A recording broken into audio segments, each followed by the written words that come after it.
सर्वसिंहासन चित सर्वक्षण सिंहारी परमाराध्य सर्वमय के पावन पुरुष चरणों का अनंत अनंत आराधन है।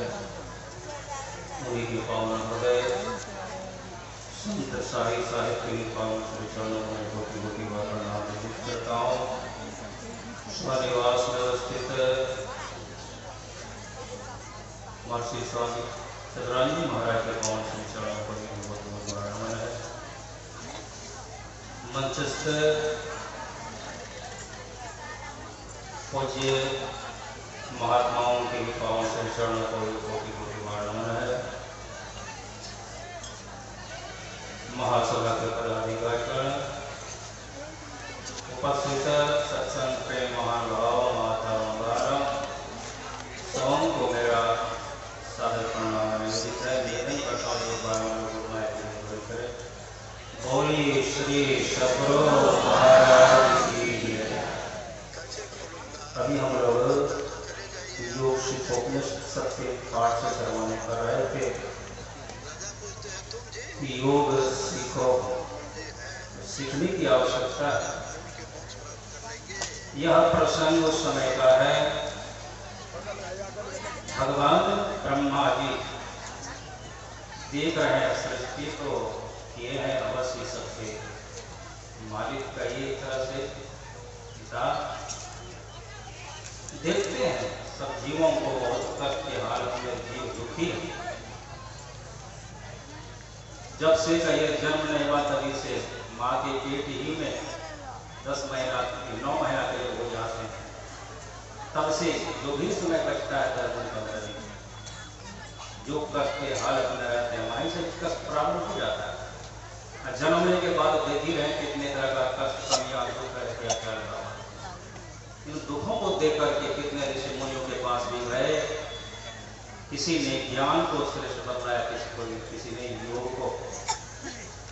जो ऋषियों के द्वारा जो ज्ञान वहां उनको समझ में आई, जब शंका समाधान नहीं हुआ तो भगवान शिव से जिज्ञासा की किसी आपका क्या मत है। सुन रहे थे हम लोग पाठ्यक्रम में। अवश्य ही भगवान शिव जी जो हिदायत के जो मोक्ष है उसको ज्ञान और योग दोनों को धारण करने की आवश्यकता है। जिस संसार में हम लोग पड़े हुए आनंद काल से भगवान शंकराचार्य जी ने हमें कृपा की। मुक्ति कारण सामग्री भक्ति योग ऋषि, मुक्ति के जितने भी कारण है उसमें सबसे बढ़कर के भक्ति को ही उसने बदलाया। और भक्ति के विषय में आगे कहते हैं स्वस्वरूप अपने स्वरूप की वो जो उपलब्धि भक्ति का लाता है और उसी के लिए योग करने की आवश्यकता है। योग करने के लिए मुक्ति को उपनिषद में भगवान श्री राम ने हनुमान जी के माध्यम से उपदेश में कहने कृपा किए। चित्र के वृक्ष के 2 बीज हैं, एक प्राण स्कंद और एक वासना। चित्र वृक्ष के जो बीज है अर्थात संसार में आने जाने का कारण चित्त ही। ऋषि ने हिदायत किया चित्त के सारे वृत्तियों को निरोध करना योग कहलाता है। चित्त वृत्ति निरोध की योग।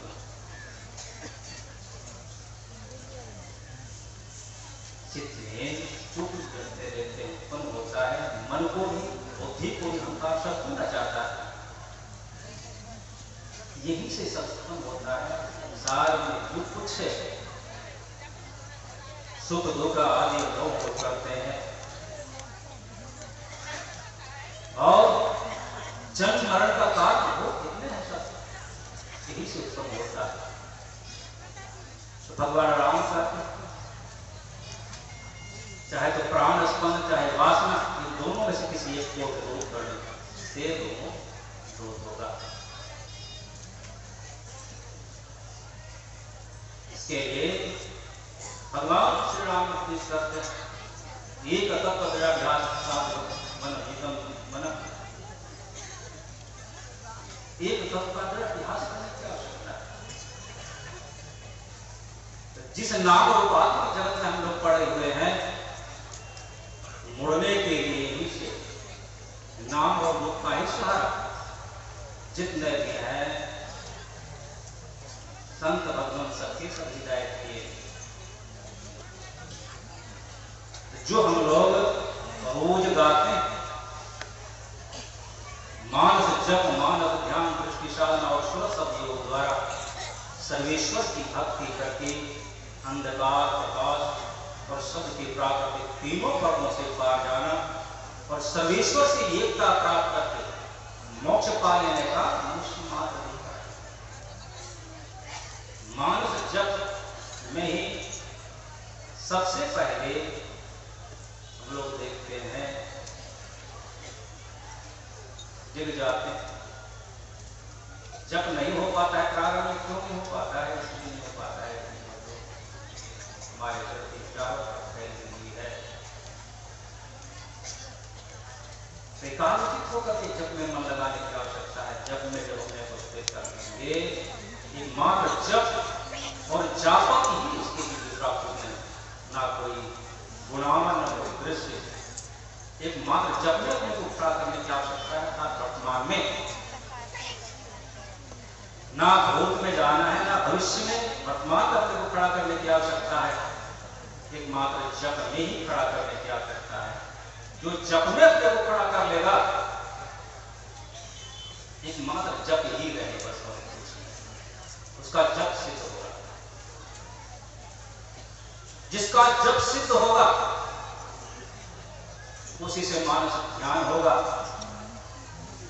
जिसका मानसिक ध्यान होगा उन्हीं के पास वो शक्ति आएगी, उनका गुण आएगा।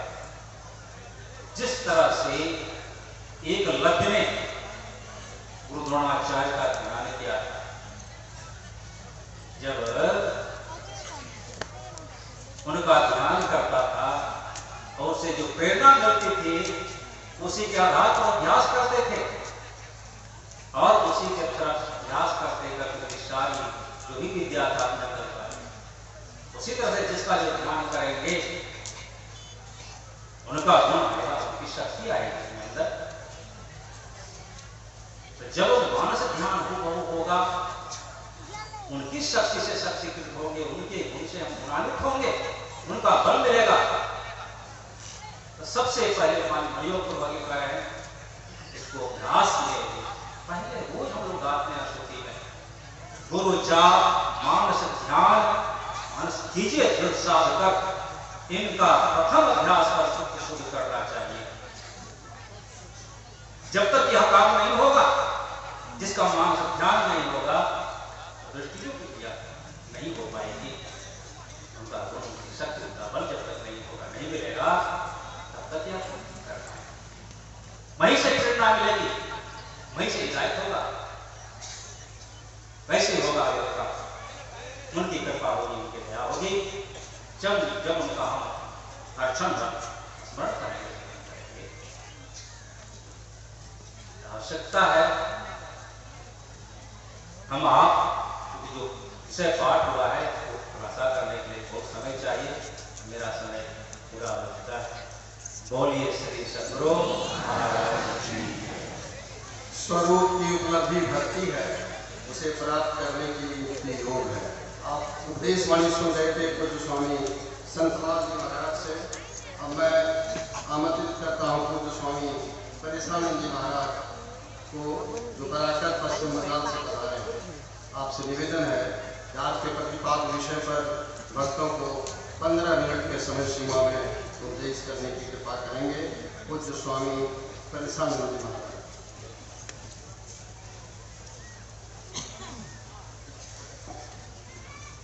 संत